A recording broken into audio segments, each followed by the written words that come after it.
বিমান যখন take off করে বা আকাশে উড়ে যায়, তখন কিছু পাখি বিমানের ইঞ্জিনের দিকে আকৃষ্ট হয় এবং সরাসরি ইঞ্জিনের ফ্যানের সঙ্গে থাকা যায়। এর ফলে মাঝ আকাশে বিমানের ইঞ্জিন নষ্ট হয়ে যেতে পারে।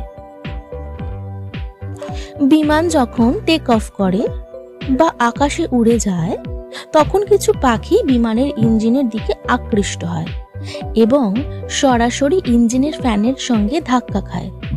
এর ফলে মাঝ আকাশে বিমানের ইঞ্জিন নষ্ট হয়ে যেতে পারে। তাই বিমান দুর্ঘটনা এড়ানোর জন্য ইঞ্জিন পরীক্ষা করার ক্ষেত্রে এই ব্যবস্থা চালু করা হয়েছে।